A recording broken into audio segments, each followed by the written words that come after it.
for joining on Facebook Live. Tonight, we're going to take the next 90 minutes to discuss our response to date and recovery planning. I'm pleased to introduce tonight's panelists who you see virtually or will hear participating telephonically. All are taking social distancing seriously and are participating remotely. You will hear from County Executive Calvin Ball, Kelly Simoneau, Director of the Department of Housing and Community Development, Raul Delerme, Director of Department of Recreation and Parks, Mike Hinson, Director of the Office of Emergency Management, Dr. Michael Martirano, the Howard County Public School System Superintendent, Jackie Scott, Director of the Department of Community Resources and Services, Dr. Ralph Semmel, Director of Johns Hopkins University's Applied Physics Laboratory, Steve Snellgrove, President of the Howard County General Hospital, Larry Tweel, CEO of the Economic Development Authority, and James Zoller, Program Manager of the Roving Radish. Tonight, we will be addressing questions that you sent us when you registered, and we will also be taking questions from the chat features. If you have a question for our speakers, please go ahead and type your question through the Facebook Live or the WebEx chat function. We'll try to answer as many questions as possible. If you don't have time to get to your question tonight, you can email townhall@howardcountymd.gov. We will make sure you get a response. Again, my name is Angela Cabellin, Chief Innovation Officer and Deputy Chief Administrative Officer. Our panelists tonight include County Executive Calvin Ball, Kelly Simoneau, Director of the Department of Housing and Community Development, Raul Delerme, Director of the Department of Recreation and Parks, Mike Hinson, Director of the Office of Emergency Management, Dr. Michael Martirano, Howard County Public School System Superintendent, Jackie Scott, Director of the Department of Community Resources and Services, Dr. Ralph Semmel, Director of Johns Hopkins University Applied Physics Lab, Steve Snellgrove, President of the Howard County General Hospital, Larry Tweel, CEO of the Economic Development Authority, James Zoller, Program Manager of the Roving Radish. Tonight, we're going to take the next 90 minutes to discuss our response to date and recovery planning. We're going to get started in just a moment, but for those of you who just joined, who want to ask a question in tonight's event, all you have to do is put your question in the chat box. We'll also be taking questions from Facebook. We'll try to get to as many questions as possible. And now I would like to introduce, for opening remarks, our County Executive, Dr. Calvin Ball. Good evening, everyone, and thank you so much for being here and tuning in tonight. We're hopeful that we can use this space to update our residents on our progress and recovery from COVID-19, provide insights to progress in testing, contact tracing, and other benchmarks, and highlight how we're working with our partners to support our residents and businesses. As of 9 a.m. this morning, there were 1,258 confirmed cases of COVID-19 in Howard County. 398 of our residents have recovered. However, unfortunately, we've lost 40 of our residents. This evening, Governor Hogan announced a lifting of the stay-at-home order with crowd restrictions, use of face coverings, and physical distancing. He has authorized the reopening of retail at 50% capacity, including some personal services like hair salons, and the reopening of religious services at 50% capacity. However, Governor Hogan has given individual counties and regions the discretion to review our own data and make decisions about when it is appropriate for us to relax those restrictions. The governor indicated his 4 building blocks for reopening are expanded testing capacity, increased hospital surge capacity, ramping up supply of PPE, personal protective equipment, and robust contact tracing operation. Our testing capacity here in Howard County has increased. However, we have only tested about 2% of our population, or nearly 6,000 individuals to date. And based upon modeling, to understand the full exposure, we need to have diagnostic testing of about or up to 6,500 individuals per week. The governor has demonstrated a commitment to acquire more testing. However, these tests will likely go to larger jurisdictions first. Additionally, we do not yet have a robust contact tracing operation. We have 11 out of our goal of 45 positions currently filled, and we need more time to achieve our goal of 15, at least 15 contact tracers per 100,000 residents.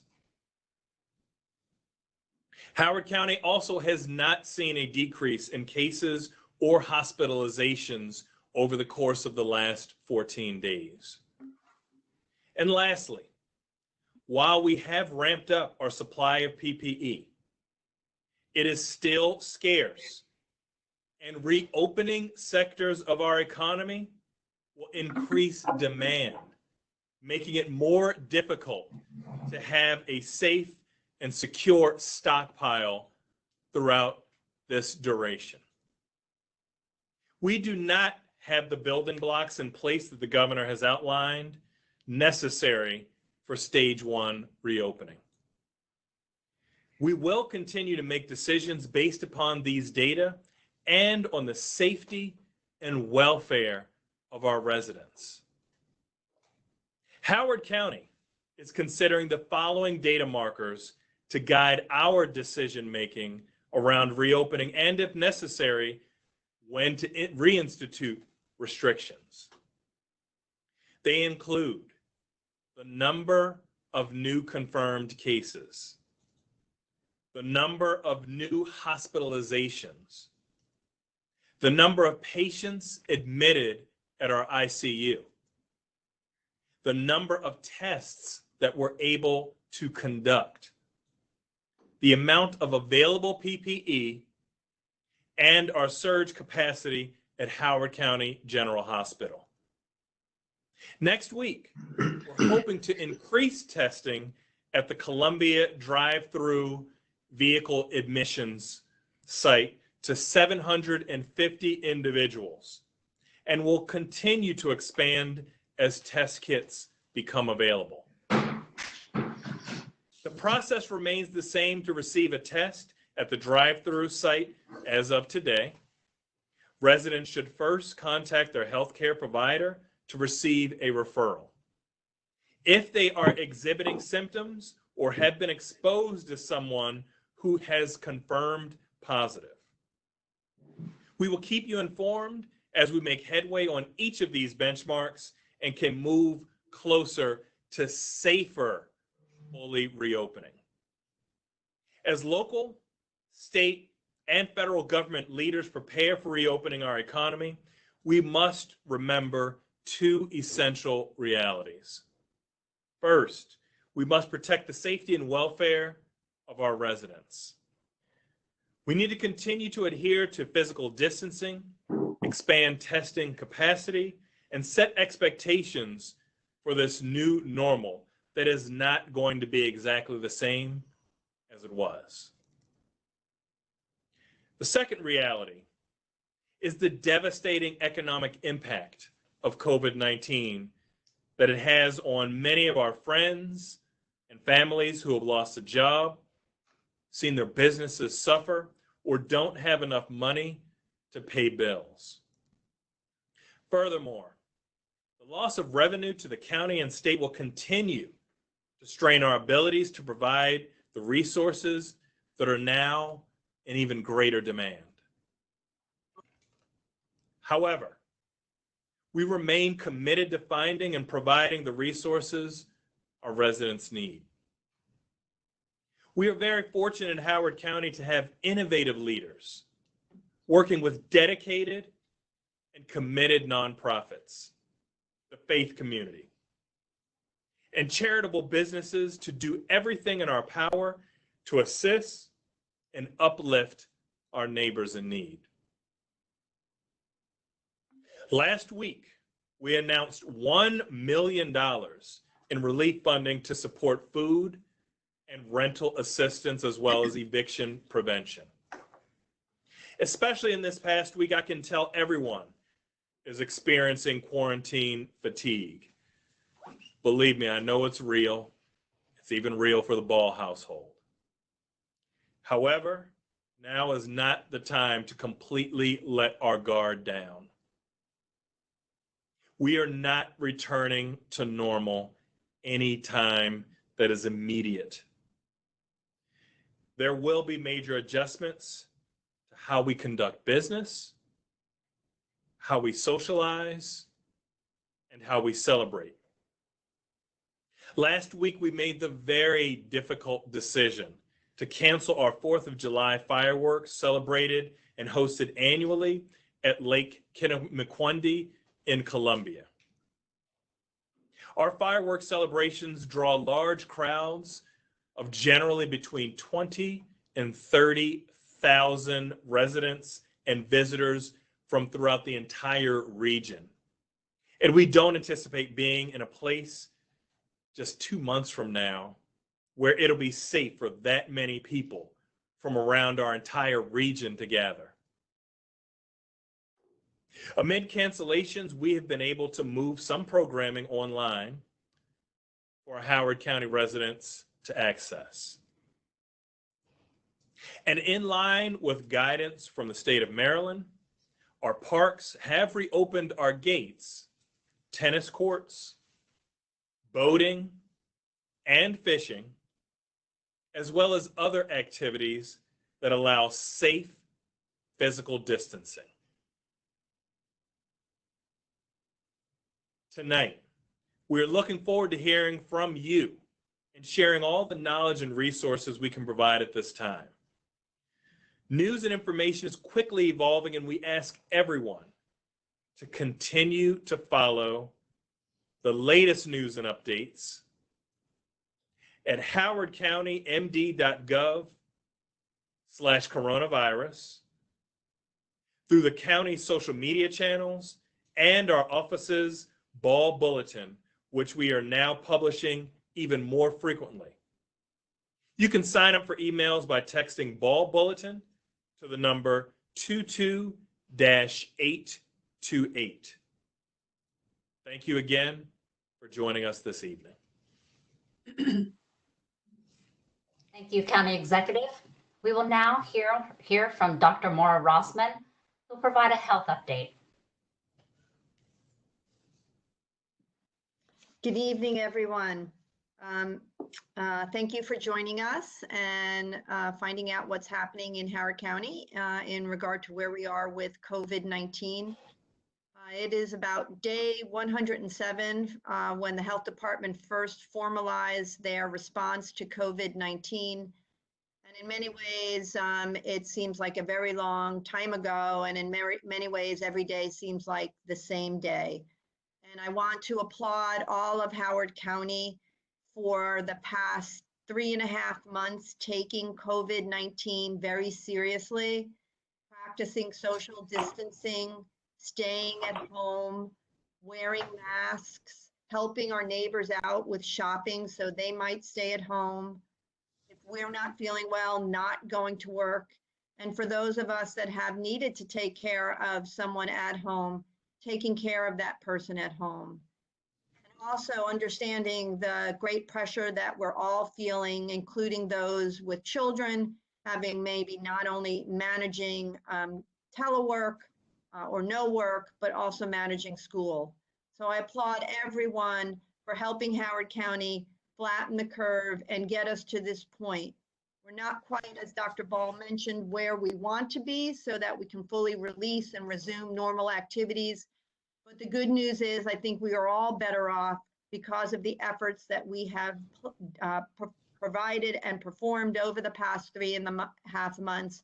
And if we continue these activities going forward, we will also continue to make improvements and bear the burden hopefully easier. There's a number of things that I want to concentrate on that we have been working on since we last spoke.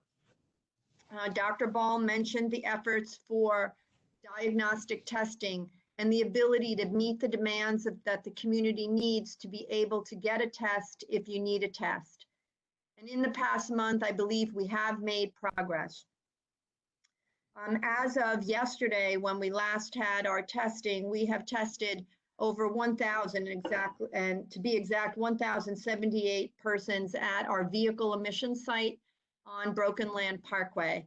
And next week, we hope to expand to 750 patients, and following that, 1,000 patients per week, and continue to grow our ability to meet the demand and the capacity that Howard County needs to gradually reopen more safely.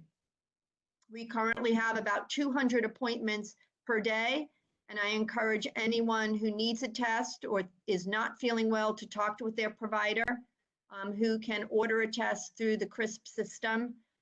And it takes about 5 minutes once you get to the vehicle emission site to get your test, and the test turnaround is really less than 48 hours, also a dramatic improvement from when we last spoke. We are working in conjunction with Private Labs Quest to obtain our kits, which are quite dear and precious. And we are also working with the Maryland Department of Health to obtain additional tests. And every day we continue to explore other possibilities so that we can continue to increase our capacity and meet the demand that we know we must. In conjunction with testing, it is very important that we also expand our ability to perform contact tracing. Contact tracing is a tried and true public health measure where a public health expert will contact a person who is known to be positive, in this case, COVID-19, and ask them questions about how they are doing. But most important, ask them about contacts, people that they may have come into contact with within the past 2 weeks, so that we can identify those persons and get them into quarantine or isolation, depending on their symptoms. This will prevent the spread to others. It is important to know that if you are contacted either as a case, and either because you have tested positive, cases are people, or because you have been identified as someone that may have come into contact with someone who has tested positive, that public health professional is holding your private information dear and will not share that information with anyone. Even if you are a person who has tested positive, when we contact someone that you have identified that you have come into contact with, we will not inform the person of your name. The purpose of this, again, is to get people who may have been exposed, who may become infected, the proper treatment, isolation, or quarantine that they need so that they can keep their families, their colleagues, and their friends safe. And this method, we believe, will help us to continue to gradually reopen and stay open and not experience a further increase or a blip in cases going forward. Other efforts that we have taken over the past several weeks is to identify those clusters or outbreaks where cases are appearing other than individual cases. And we know that across the United States, in Maryland, and unfortunately in Howard County, our nursing homes are hotspots. We have worked with every nursing home in Howard County and speak to them with them on a daily basis to provide guidance, infection control processes, testing, and other types of oversight to help manage outbreaks and prevent transmission to those most vulnerable. In addition, we have worked with the Maryland Department of Health, their GO teams, and the National Guard to begin universal testing in our nursing homes. And we have one already who has completed one round of universal testing, and another is scheduled for tomorrow. The goal of universal testing is to identify asymptomatic staff and potentially asymptomatic residents who may unwittingly be transmitting the virus to others. The GO teams also are helping our nursing homes identify additional and transient staffing that they may need, because of course, if we identify staff who are positive, they cannot work. Okay, Dr. Russell, we're going to wrap up for the next speaker. Could you wrap Yes. up your intro? Yes, I'll just end with the third part of the stool is PPE. We have been pushing out PPE since we started. We have gotten more, so I think I know we are in better shape than we were a few weeks ago, and we will continue to procure and push out to our priority groups. Thank you. Thank you very much, Dr. Rossman, for that comprehensive introduction. We'll now hear from President Stephen Snellgrove from Howard County General Hospital. Over the past 3 months, our staff, your community hospital really has been doing tremendous work to prepare for this COVID pandemic. And we didn't do this alone. We did it in partnership with Johns Hopkins Health System, the Howard County Office of Emergency Management, and of course, the Health Department. We are ready with necessary bed capacity, including intensive care units. We have enough personal protective equipment and COVID testing. Right now, we're experiencing a steady but manageable volume of patients. As I mentioned, this is a partnership, and thanks to social distancing measures and other safety policies put in place by the county executive and Governor Hogan, and with the community following all of these rules, our health system in Howard County has fortunately not been overrun. Converting to a COVID-safe environment has really been an all-hands-on-deck experience. This has involved everyone from our facility engineers at the hospital to our emergency department physicians and staff, as well as our respiratory therapists. We have added negative pressure filtration systems across the hospital to make sure that all of our COVID units have the necessary safety to ensure that we can manage patients with this disease. We now have space for nearly 200 COVID patients between our critical care beds and our acute care beds. We've used only a fraction of these spaces so far, which is obviously a very good thing. On any given day over the past 2 weeks, we've had about 30 COVID patients in our medical surgical units and about another 10 in our intensive care units, but we have 40 intensive care unit beds overall. We also have all the ventilators we need, and there's more available within the Johns Hopkins Health System and within the state if necessary. We also have sufficient personal protective equipment for our staff and frankly for our patients who receive them as soon as they enter the hospital. Since our COVID plan has been developed in conjunction with Johns Hopkins Health System, it has enabled us to transfer a number of our patients who require the highest level of care. To date, we've transferred about 30 of the patients that have shown up to the hospital, and many of them when the COVID disease was first getting underway. I want to emphasize that we are prepared and able to safely treat non-COVID patients as well. Particularly as we begin to open up, patients need to feel comfortable coming back to the hospital. So please don't ignore your symptoms. If you're having chest pain, if you think you're having a stroke, even routine things like some abdominal pain could be something much more serious, like a gallbladder or appendicitis. You should come to our emergency room if you're having those types of symptoms. We also have the right protocols in place for infection control and safety. So people should really feel safe coming to the emergency room or to be admitted into the hospital. We, as well as everyone, is really encouraging the use of telemedicine where regulations have been restricted over the past few months, really nationally. So we encourage patients to contact their doctors for telemedicine or virtual appointments. Many of them can take place remotely and they can guide you in the right direction. As you have heard, the governor has recently lifted restrictions for elective surgical procedures if certain criteria have been met, and these are important criteria. They include some of the things that you've heard previously. You have to have adequate PPE. We have to have adequate COVID screening testing, and we have to adhere to social distancing.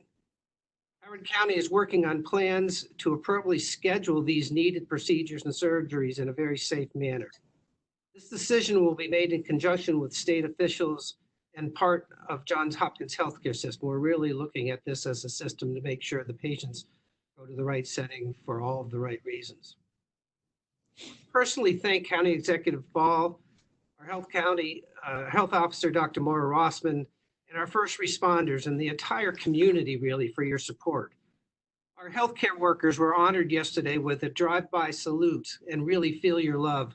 And it's not just their physical burden of the many hours they've had to work, it's the emotional strain they've had to work through this process, and it's really not going to end soon. We have to really learn to coexist with this disease as the economy is opening up. Another surge can come at any time. In fact, we're anticipating something could happen as early as 3 weeks, but there could be aspects that there's surges in the fall with the flu and even next year as we continue to work towards a vaccination. So your responsibility as citizens is critically important. Please continue to wear your mask, continuously wash your hands, keep your hands out of your face and your eyes, practice social distancing, and just don't let your guard down. And together we will be successful because we're doing it as a team. Thank you all so very much for your time this evening. Thank you, Dr. Snellgrove. And now we'll hear from Director of the Office of Emergency Management, Mike Hinson. Good evening. I'm Mike Hinson, the Director of the Office of Emergency Management. And while the Office of Emergency Management is involved in a multitude of facets regarding this event, I'd like to update you specifically this evening about personal protective equipment. Dr. Ball mentioned, obviously, we're facing a nationwide shortage. And while we are in a better position, as you heard Dr. Rossman say, we still have a ways to go for everyone involved to feel like they have everything they need to be comfortable. So to that point, an interagency group has been working to acquire the necessary safety items for response and eventual recovery measures throughout the county. As local government begins to open back up, and obviously we're seeing that in various stages, the county will take appropriate safety measures to ensure that employees are properly equipped to perform their duties in supporting county residents and businesses. We will continue to work with the Howard County Health Department, the Maryland Department of Health, and the CDC to provide clear guidelines to businesses and other facilities regarding opening safely and with the proper equipment. To date, Howard County has received over 200,000 items of personal protective equipment from the Strategic National Stockpile and well over 250,000 items in donations from residents and local businesses. And I certainly want to thank all of you who donated for all of your generosity. That's an incredible amount that has been donated from the community, and it really shows how strong Howard County is. Howard County is teamed with several jurisdictions as well within the Baltimore-Washington region to do bulk purchasing of personal protective equipment. This coordination and cooperation within our region is vital to the response and recovery efforts that the county is making. And as more Maryland companies begin manufacturing personal protective equipment, we are also working with a network of local vendors to fill these needs when possible from those local vendors. Lastly, I would like to thank Johns Hopkins Applied Physics Laboratory, the Howard County Public School System, members of the community organizations active in disaster, and all those involved in the development of 3D printed mask prototypes or the production of cloth face masks. Your efforts have not gone unnoticed, and you have contributed tremendously to the resilience of Howard County. I personally appreciate it, and I know all of us who are working together on this effort appreciate it as well. So thank you very much. Thank you, Mike. And now to hear from the Director of Housing, Kelly Simoneau. Good evening. I wanted to give you an update regarding our residents who may be struggling during COVID due to loss of job or medical illness. We have been meeting with our nonprofit partners and housing providers over the last 2 months. We hear you. We know the need is great for rental assistance. And I'd like to thank County Executive Ball for recognizing that and helping us fund this very important means of assistance for our residents. The application process is underway. We are working with the nonprofits and housing providers, and we hope that we will be able to put out information on how residents can apply directly in the next few weeks. So stay tuned and we will provide that information. Thank you very much. Thank you. And now to hear from Jackie Scott, our Director of the Department of Community Resources and Services. Good evening, everyone. It's a pleasure to be here to be able to update you on the work that DCRS continues to do in its mission to make sure that we're helping all the residents in the county during this time. Our offices remain open, accessible, our staff is accessible, but it's all just remote. We are providing information and services to anyone experiencing temporary or long-term hardship during this time. We have successfully moved many of our programs and offerings to a digital platform. And so those are also available on our website. DCRS, I am proud to say, has worked really hard to play an important role in several areas of outreach and support to the community during this time. At the outset of our stay-at-home orders, we were proud to work with on behalf of our child care providers through the Office of Children and Families to coordinate child care for essential workers throughout the county. This has allowed our county heroes really to focus on the most important task of taking care of the community and preserving our health and saving lives. And so we are grateful that we are continuing to be able to support our child care providers as they are a vital part of our small business community here in the county. Our Office on Aging and Independence, along with our local Children's Board, have assumed a leadership role in the community to care for our youth and our older adult populations. These offices are working with a number of agencies and nonprofit partners to make sure that areas of food insecurity are addressed. We're delivering and distributing food regularly. And this also includes our North Laurel Multi-Service Center, making sure that that side of the county is covered.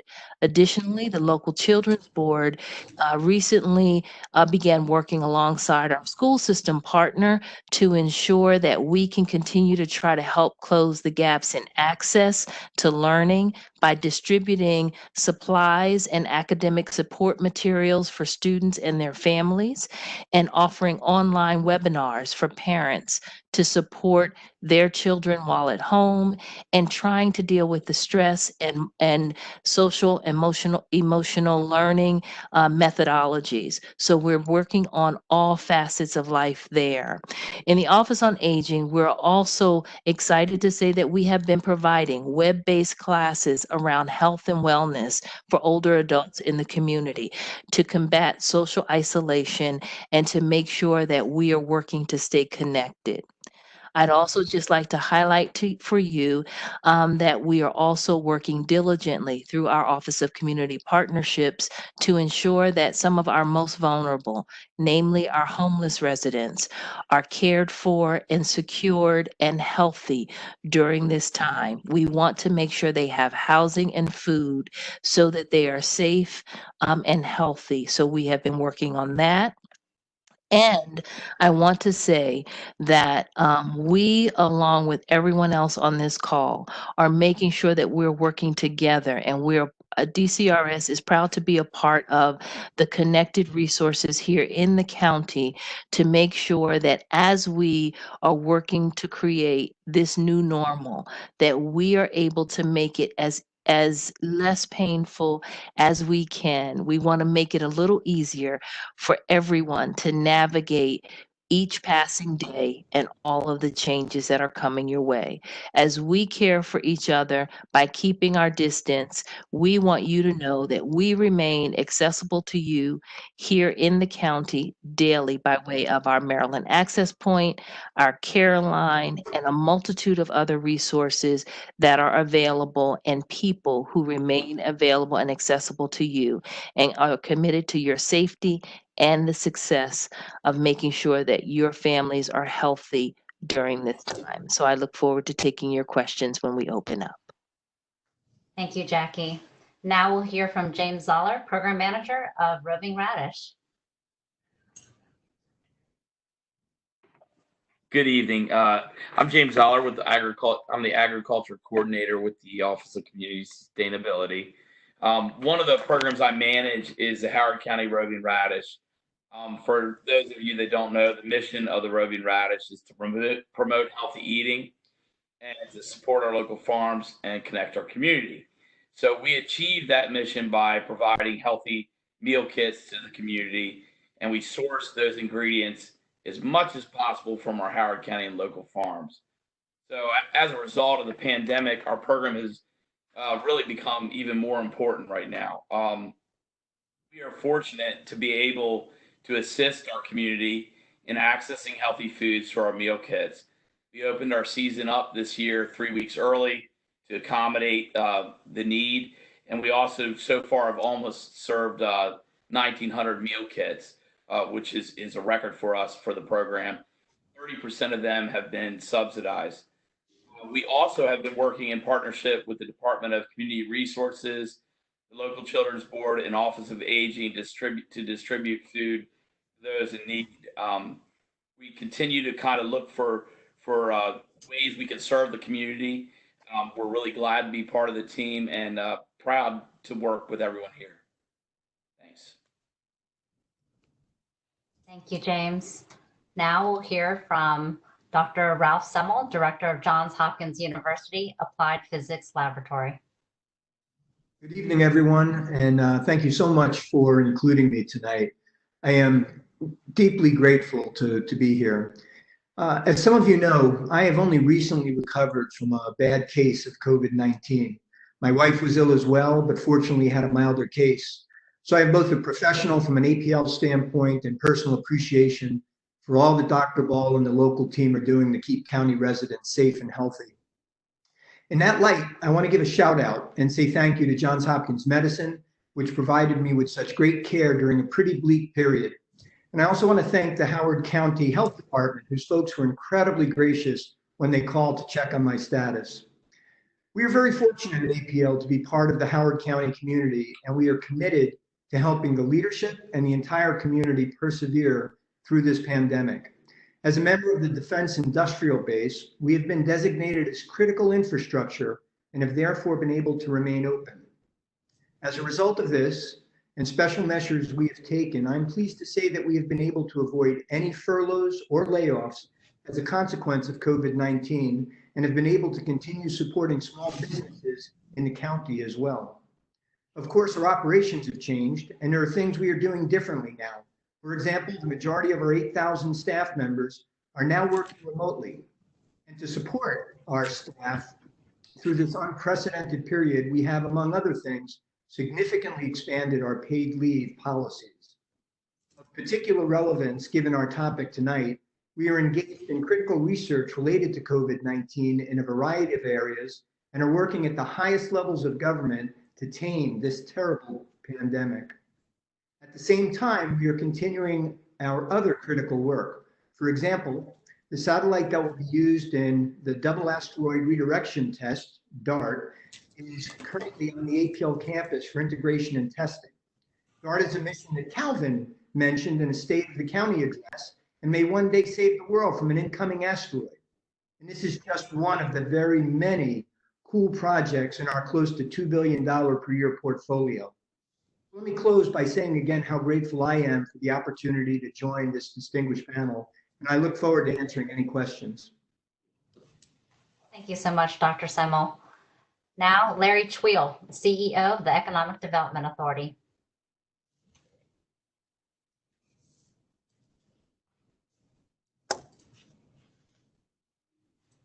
Larry, I think you're on mute.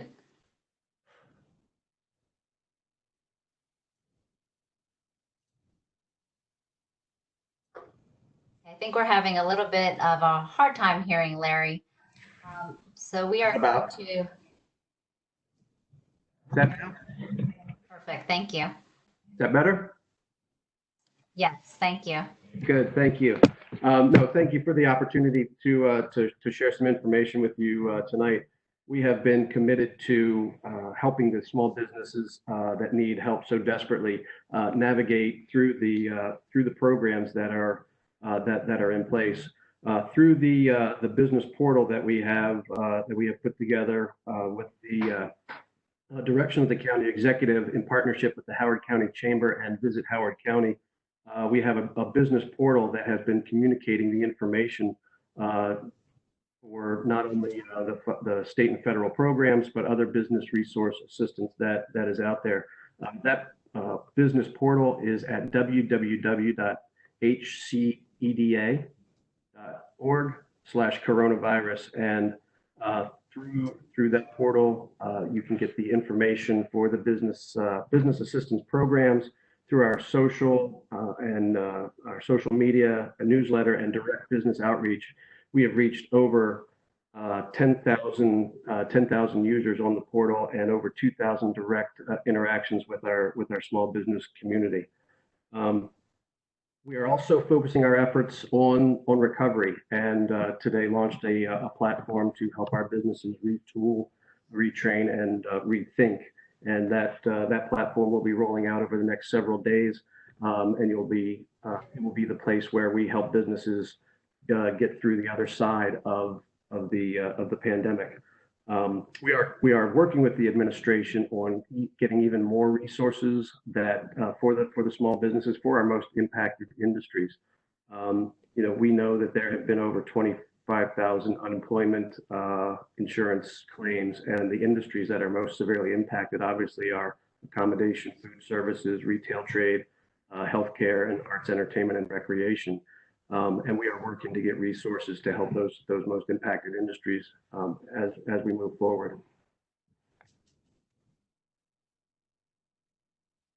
Thank you.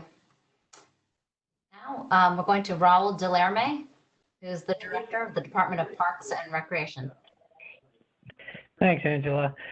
I'll keep my remarks short so that I know we want to get to questions soon. So as Executive Ball said, last week, in accordance with the governor's new guidance, which were actually part of his first stage recovery plan that he announced today, Howard County Recreation Parks reopened our park gates along with Timbers of Troy Golf Course, our disc golf course at Rockburn Branch Park, our tennis, pickleball, handball, and bocce courts. Our Worthington Dog Park is open to members by appointment only. We continue to encourage Howard County residents to practice appropriate social distancing and self-regulate when visiting our parks and trails. One other item I would like to let you know is that we will begin offering many of our popular programs online through the WebEx video conferencing app. These online programs will include cooking, fitness, dance, art, and educational courses. Information on these programs will be available online in the coming days. For the latest updates from Recreation Parks, please visit our website at www.howardcountymd.gov/RAP. Thank you. Thank you so much, Raul. And Dr. Michael Martirano, our Howard County Public School System Superintendent. Good evening, and thank you for the opportunity to speak to you tonight. The work of the school system continues to prioritize the health, safety, and well-being of our students, staff, and families above all else. I am proud to share that we have served over 640,000 meals at 14 sites in our county to our Howard County children. I am in awe of the skill and positivity consistently shown among our educators who have embraced remote instruction while often balancing childcare and many other personal responsibilities. To date, we have distributed over 16,000 Chromebooks, and 99% of our students have logged into a platform being used for our learning. Additionally, I want to share some additional updates regarding our continuity of learning as we continue to expand our offerings as we grow as a county school system. Starting on March 18th at the elementary school levels, elementary school students will follow an enhanced schedule that expands their face-to-face meetings with their teachers to 2 30-minute check-ins. We are also providing teachers with the flexibility to offer optional office hours to connect with their students. At the secondary level, students have virtual check-ins on Monday and Thursday, and starting on May 18th, we are offering and affording our teachers the opportunity to offer optional office hours to further connect with their students. I continue to be impressed with our teachers and our students and our families as this continues to advance. Yesterday, we announced that our plans for holding our virtual graduation commencement ceremonies in June to recognize and celebrate each one of our 2020 graduating seniors.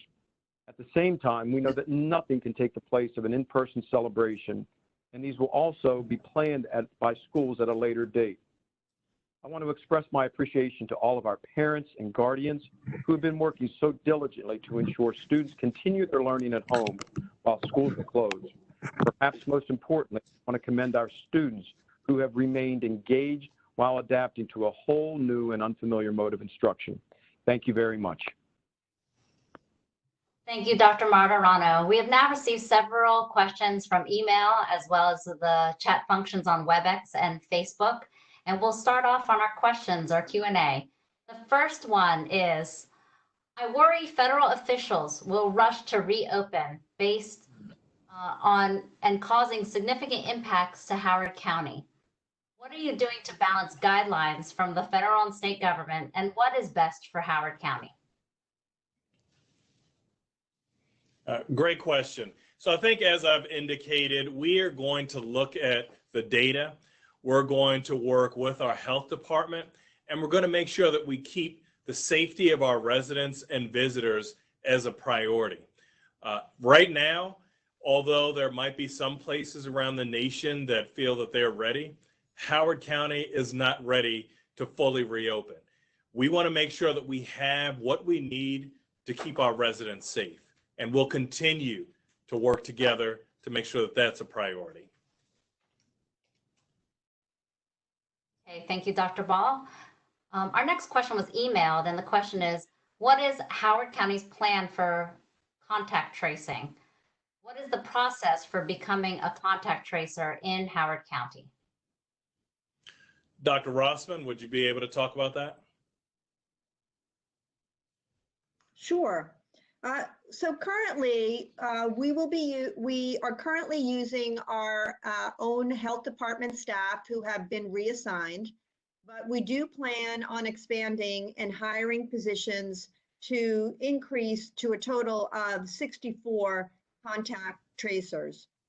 We have received over 400 resumes in 3 days after posting the contact tracer position on Friday. We have reviewed the first 50 resumes and identified 26 to move to the first phase, which will include answering an interview questionnaire and taking an online contact tracing training. 19 applicants have completed the questionnaire and the online training and submitted the certificate of completion and will be referred to hiring managers for interview consideration. We plan on conducting interviews next week. And until we find the right mix, we will continue to resume resumes until we have filled all the positions.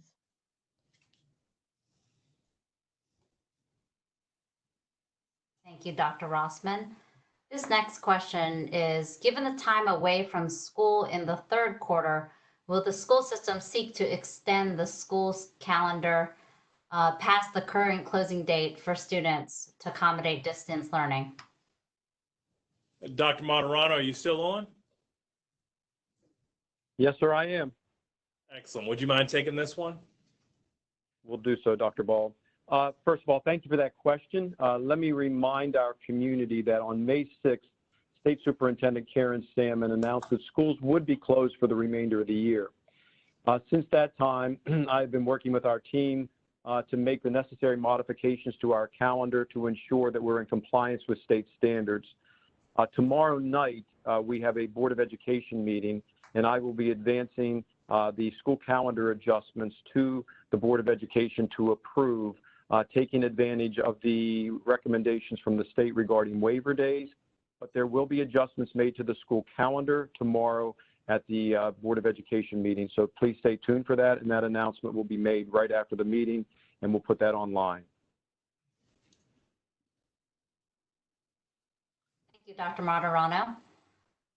This question is from Facebook, and the question is, how will you work with businesses to make sure they take the appropriate safety precautions? Great question. Larry, are you able to speak to that yet? I'm going to let Maura go first because they are our partners in this with the guidelines and the regulations. Maura, you want to start? Yes, thank you for that question. The health department has been working with the essential businesses that are currently open to ensure that they are adhering to social distancing and other important practices to keep their employees safe, as well as the public who may enter the building. So as more businesses reopen, we will be working with each and every business to ensure that they have considered all aspects of their business model and their workflow to make it as safe as possible for their employees and the public who may be entering their business. Our main goal is to allow businesses who can safely reopen, function safely, and ensure the safety of all coming into and the business, and hopefully to allow economic recovery to continue. Thank you, Maura. And our role will be to make sure that information is widely distributed, communicated, and clear to our businesses so that they can keep their workforce safe, their customers safe, and begin to reopen and get back to business. And we've been doing that work already with the health department, with some of the businesses that have been able to remain open, and making sure that they are able to comply with the guidelines that are in place. All right, thank you, Dr. Rossman and Larry. This next question is, how does a family apply for rental assistance from the fund that was announced? What are the eligibility requirements? Great question. Kelly, are you able to talk to that one? Yes, I am. Thank you. So the application for our housing providers and nonprofit partners is currently out. They are filling it in. It is due back to our office on May 22nd. We intend to make the awards in early June. Once we do that, we'll know which housing providers and partners are going to be receiving those funds, and we will be posting that information on the housing department website, as well as at each of the providers' websites as to how residents can apply. There are two different types of funding. We are receiving federal dollars and using county dollars, so there is different eligibility. But in general, our families in Howard County who are considered low or moderate income would be eligible for up to 3 months of rent assistance to help them remain in their homes. And just as an example, a 4-person household can earn up to about $92,000, and a 2-person household up to about $74,000, just as a estimate of numbers. So we will be providing all of that information on the housing department website so residents know where to go to apply for that direct assistance. Thank you, Kelly. Next question is, will summer camps be held? And if so, what measurements will be taken for everyone's safety? Raul, are you still there and able to take this one? Yes, I am. Thanks. Yes, I have a team currently working on different scenarios for the possibilities of opening summer camps. But we are currently waiting for additional guidance from the CDC, state, and our health officers. We also currently are working on protocols to make campers and staff safe in case, we are able to, hold camps throughout the summer. In regards to safety measures, we will follow the state, county, and CDC guidance. Safety guidance will include things like providing hand sanitizer, possible holding activities outside, decreasing camp and staff ratio, and other precautions to ensure everyone's safety. We will make the decision on canceling our June camps probably within the next week or so. We will continue to evaluate additional camps throughout the entire summer. Since certain camps may be canceled, that have been canceled or postponed, we will be creating fun online programs that will be offered to parents for children and families to take part in throughout the summer. Thank you, Raul. Okay. Our next question that came in is, how is APL supporting research on COVID-19? Oh, Dr. Simoneau, could you take that one? Yes. So it turns out we're doing a lot of different things. And so I'll just highlight a few. So for example, our team worked with Johns Hopkins Medicine to actually sequence the genome of the virus. And this gives scientists throughout the world who are developing vaccines crucial information. We've also provided critical development support to the Johns Hopkins coronavirus dashboard and website, and which, as you've probably seen on TV, has become the global go-to source for statistics on the spread of the virus. And it turns out that experimental equipment designed and developed at APL has been used to characterize the ability of the virus to survive on multiple surfaces under different conditions. And then finally, I'll just mention one more thing. Our data scientists at the lab have been supporting national decision makers such as the chairman of the Joint Chiefs of Staff, General Mark Milley, who we briefed just recently on virus-related considerations specific to the Department of Defense. And so that gives you a sense of the kinds of things we're doing. Excellent. Thank you so much, Dr. Simoneau. We had a question come in from WebEx on the chat that says, can you address if places of worship can have outdoor services in Howard County as long as they are wearing masks and social distancing? It's a great question.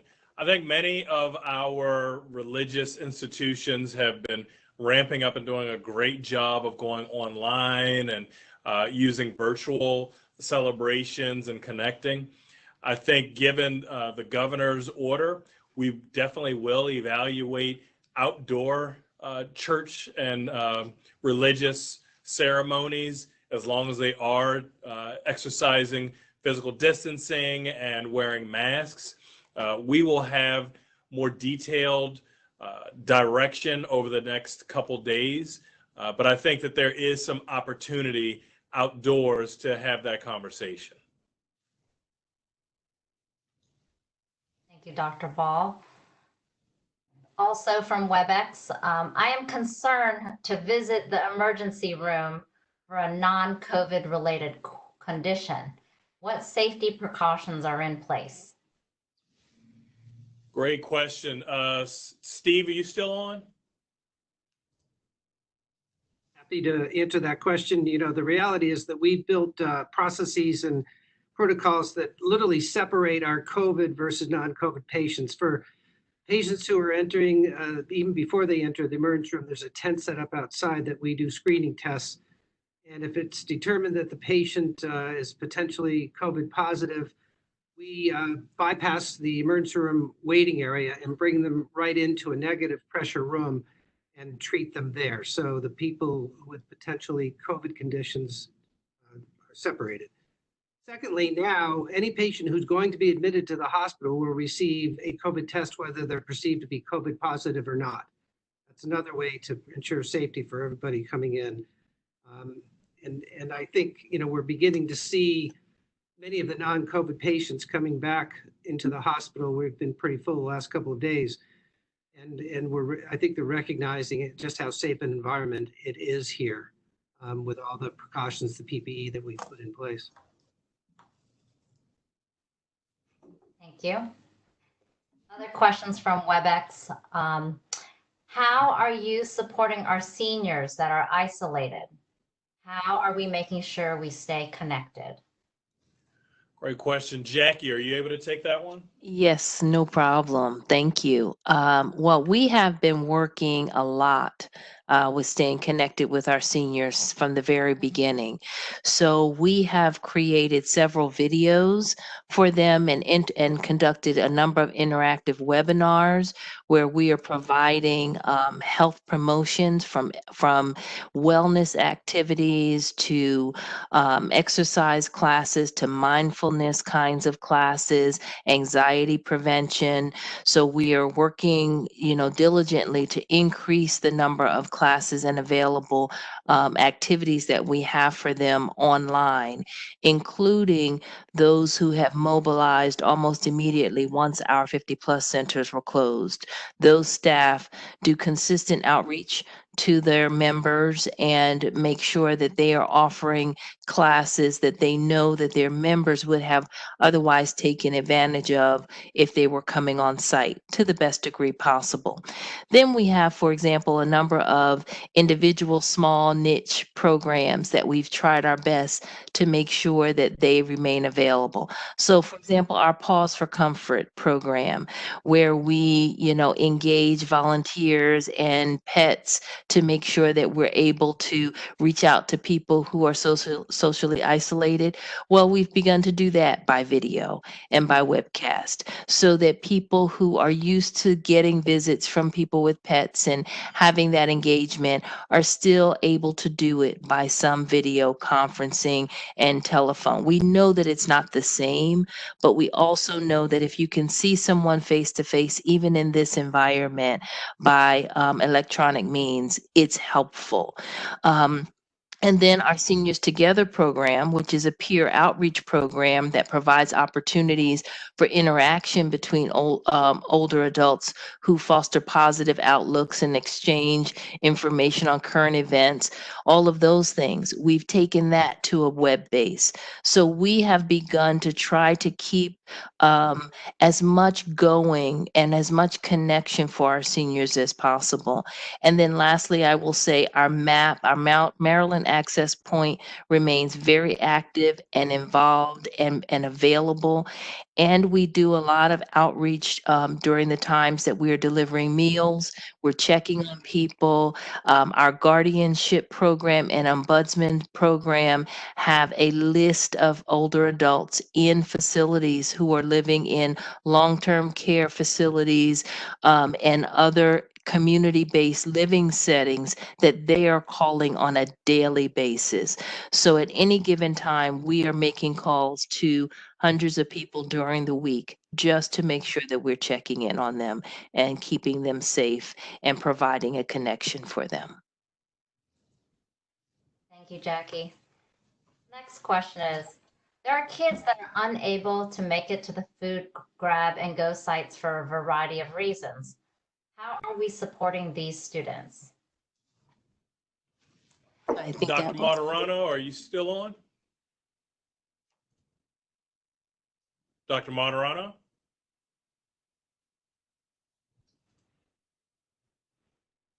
Dr. M? Yes. Ah, there you are. Gotcha. Thank you. Thank you, Dr. Ball. I must have been muted again. Thank you for that question, and that's an extremely important question. From day one, I have been insistent to make certain that our basic needs for our young people are taken care of. That's why we have expanded our food sites to now 14. As I said in my introductory comments, we have served close to 650,000 meals thus far and continuing at a high level of acceleration with that. I'm very proud of that because the fact many school districts have had to pare back those services. Also, we are providing on Friday the additional opportunities for food over the weekend. Last weekend, we saw an incredible surge with the students in need, so we recognize the need for the support. With the adjustments being made with the governor's restrictions being lifted following the guidance of our county executive, I have a team who will now be looking into ways that we can further enhance our delivery to students who may not necessarily be able to make it to the food sites.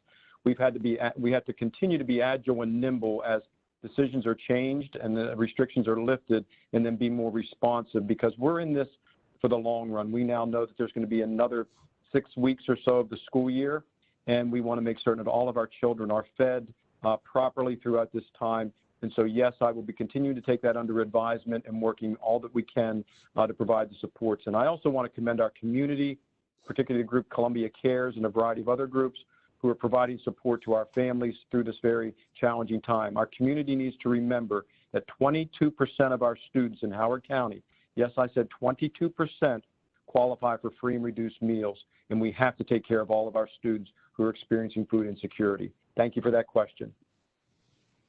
Thank you. And Jackie, did you have anything else to add to that? Yes, I would say that also we're working closely with our members in the school system, our partners, to identify other communities where there are gaps. We have worked with members of the Latinx community and others to identify pockets where if we need to step in alongside the school system and help leverage the great work that they are doing, we're able to then go into the community and deliver meals to those sites. Again, with the help of the COAD, our partnership with Roving Radish, and through the local children's board, we are delivering meals to identified communities. So we are using data and we're mapping based on where people are telling us some of the significant needs are, including populations up and down the Route 1 corridor that are in difficult to reach and communities that are really not easy to traverse by walking and able to kind of get through neighborhoods as easy as possible. Thank you so much, Dr. Martirano and Jackie. Our questions keep coming from the chats. The next one is, how are you monitoring the supply of PPE for the county? Who is it for? Great question. Mike, are you able to take this one? Sure, indeed. So as far as monitoring the supply of PPE, we're working jointly with our partner agencies in county government. Howard County Health Department oversees the allocation and distribution of personal protective equipment to medical facilities within the county. OEM and other agencies within Howard County government comprise a separate group called the Resource Unit that oversees the allocation for internal county departments, including public safety partners and the child care facilities that are still active in support of those folks who were deemed essential employees. Previously, we were running as two separate warehouses and logistics operations. We're actually currently working on consolidating that, so hopefully that leads to improved service and more access for the different folks who are being assisted by those logistics operations. At this time, PPE is being provided to, as far as who it's for, PPE is being provided to medical facilities. That's anything from the hospital to nursing homes to urgent cares, regular practicing physicians. So that's where a lot of it is going. It's also being provided to, like I mentioned, this child care facilities, our first responders, government employees who are providing essential services to the community, things like, water treatment, et cetera. So there's a multitude of places where it's going right now. And we are, as I mentioned earlier, specifically to personal protective equipment, we're really working feverishly to make sure that we're able to meet not only the current demand that we have, but what we project as the demand as more and more things start to, and then eventually for us here locally in Howard County. So we're actively working with our partners to put Howard County in the best position to address that. Thank you, Mike. Next question. With regards to testing, will any priority be given to testing older adults who reside in independent senior living communities? Great question, Dr. Rossman. You got that one? Yes, thank you for that. So right now, anyone who's living in an independent living can get tested at our VEEP site. Doesn't need any kind of prioritization, just needs a provider to write that order. And as I said before, we have appointment slots. So if your provider believes you should be tested, we now have the capacity to do that.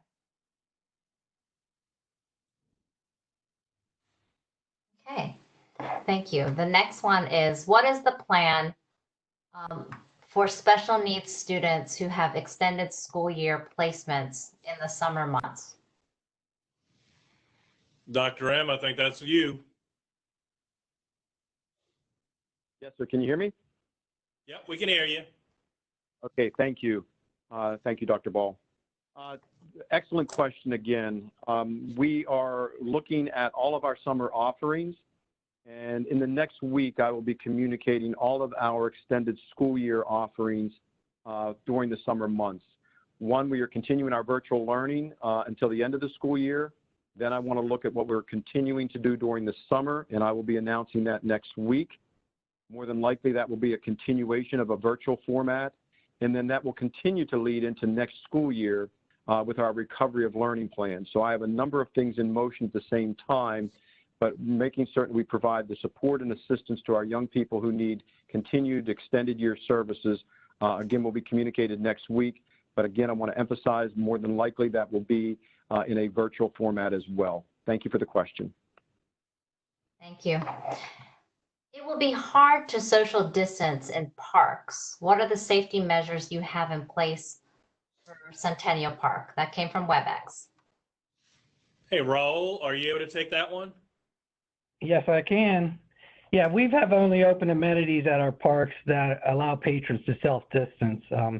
We have also placed signs along pathways that remind people to social distance and to warn people, before passing each other on the pathway. So we'd hope people would, look at those signs and comply with those orders.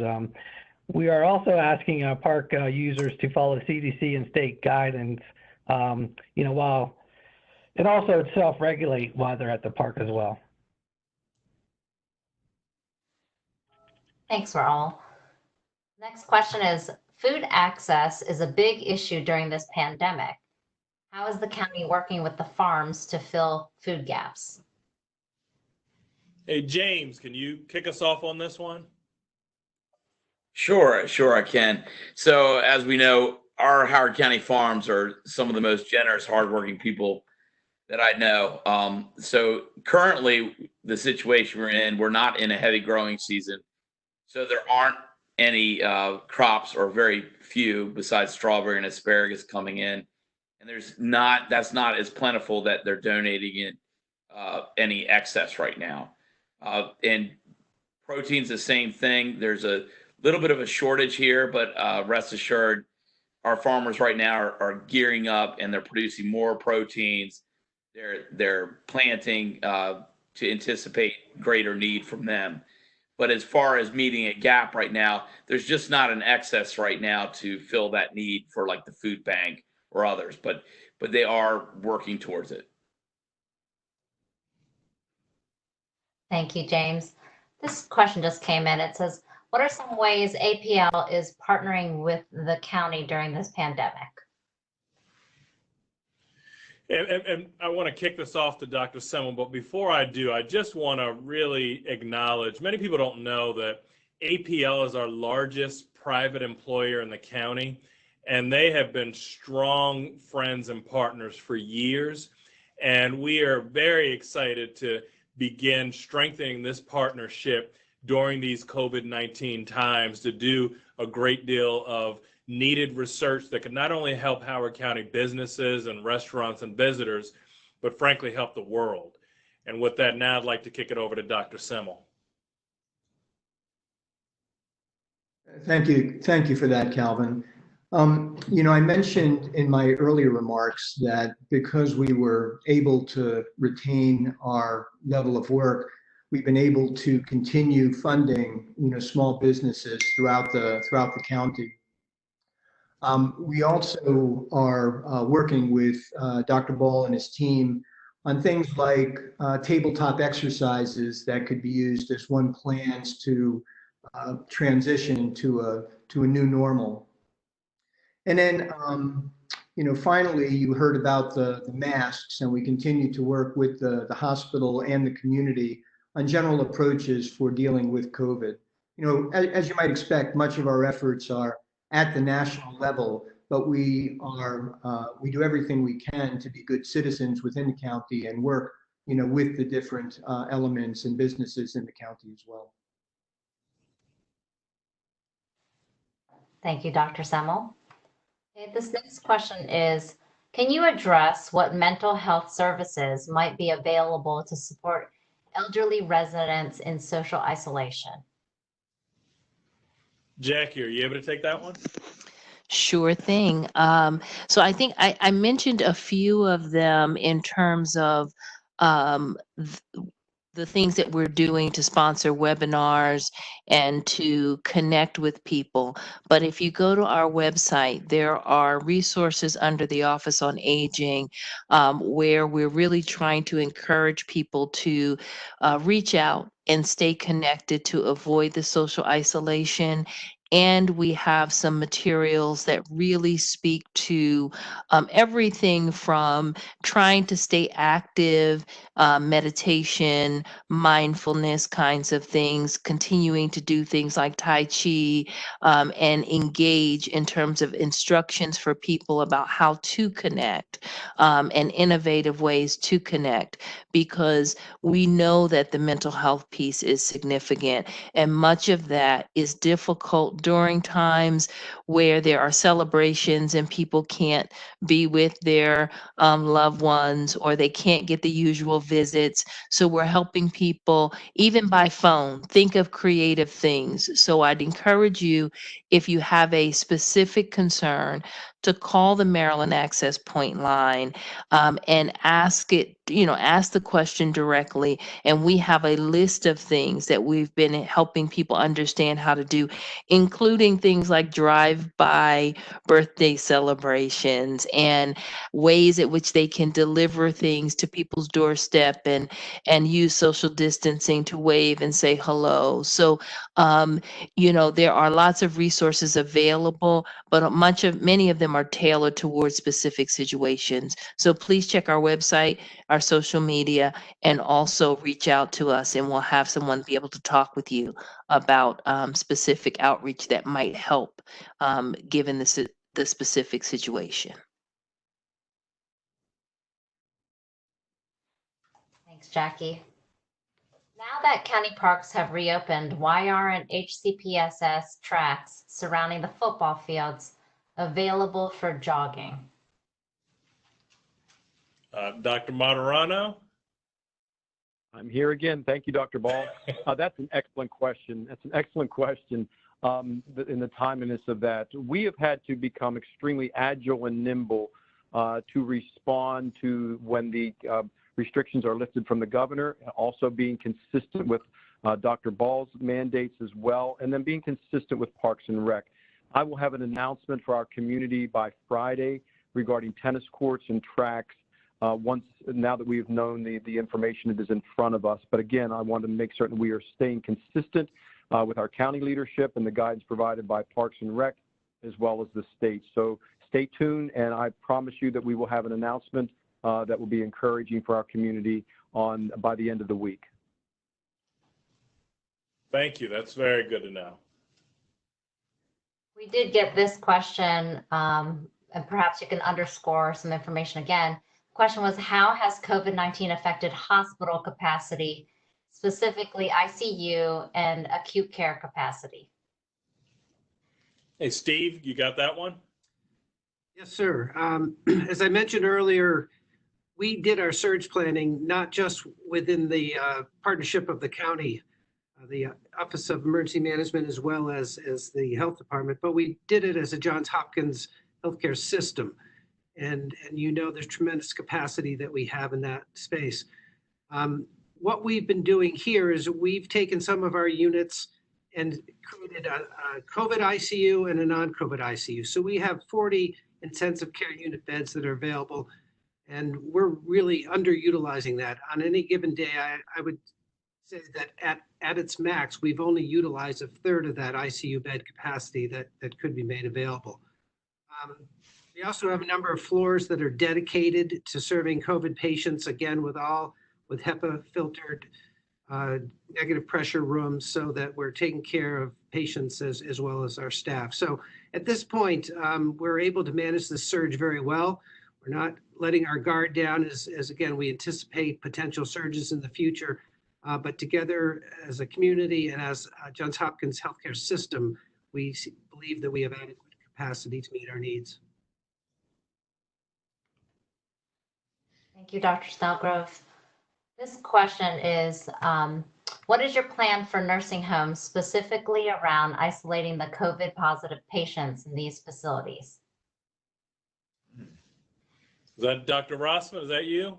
I think that's me. Thank you, Dr. Ball. Okay. So from the very beginning, when we began working with our nursing homes, the nursing homes are required to have a plan to isolate those with infectious diseases, not only COVID-19, but at this point, all patients are isolated or cohorted into a section of the nursing home and separated from the non-COVID patients, similar to what Mr. Snellgrove discussed in the hospital. And all staff wear full personal protective equipment to prevent them from getting sick and to prevent them from also transmitting to others. Thank you, Dr. Rossman. This next question is, what is the budget impact of COVID on the county? Great question. I've got Samir Sid, Chief of Staff, and I know he's been in very close contact recently with our budget office. Sam, are you able to speak to that? Yes, I am. So very simply, there's a significant budget impact from COVID-19, both in terms of our expenditures and in terms of the revenue impact. To date, we've spent over $6 million on recovery efforts from COVID, and that ranges from purchases of PPE, salaries for first responders, purchases of IT equipment for switching to remote work. And in terms of the revenue impact, for fiscal 2020 alone, we're projecting a $35 million impact in this fiscal year. Going into the next fiscal year, we anticipate a significant fiscal impact as well, and that would range from a variety of. Hey, Sam, you were breaking up a little bit. Can you start over? I'm sorry. Yeah, sure. Can you hear me better now? Okay. So there's a significant budget impact, both in terms of our expenditures and a revenue impact. So in terms of our expenditures, we've spent about a little bit over $6 million to date. And that ranges from purchases of equipment and PPE to IT purchases and to a variety of other things.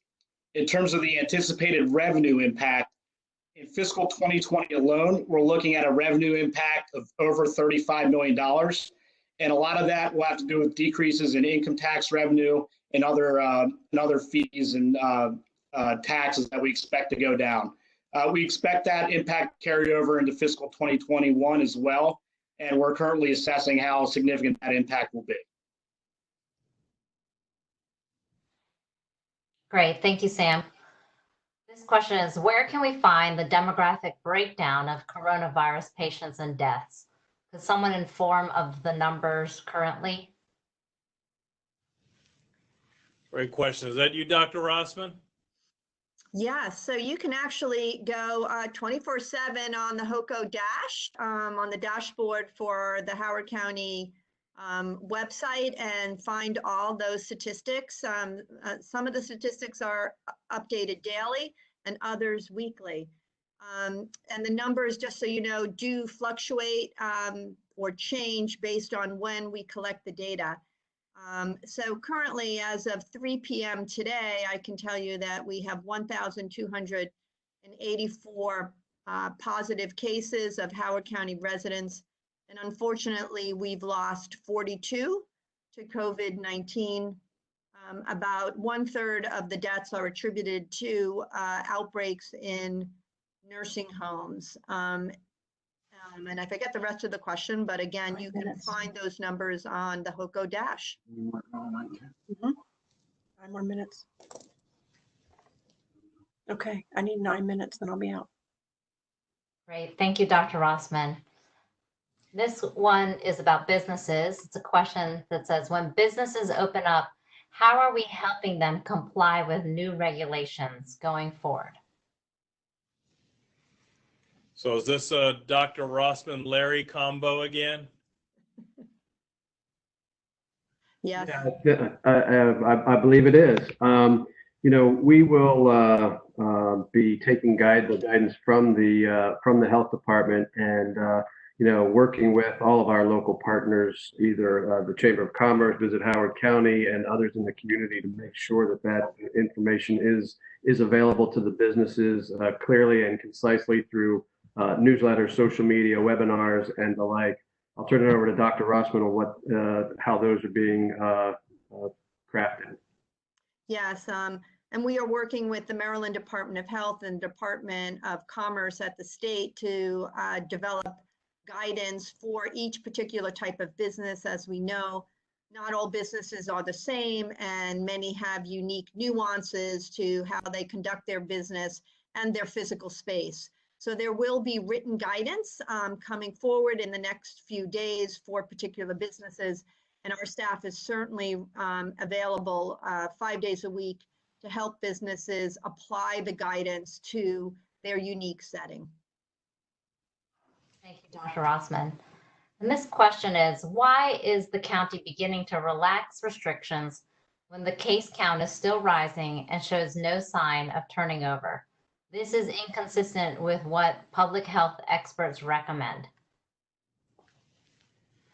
Great question. I think as I started us off, we are actually looking at a lot of those data, and we are not relaxing restrictions to the extent that the governor announced. And we are trying to make sure that we do keep people safe and are looking at the guidance from the CDC and other health entities in partnership with our health department. And then I'll turn it over to Dr. Rossman if you wanted to add anything. Yeah, that's right. There are a number of metrics that Dr. Ball mentioned at the beginning of this town hall meeting that not only included the case count, but also included the number of ICU and hospitalizations and fatalities.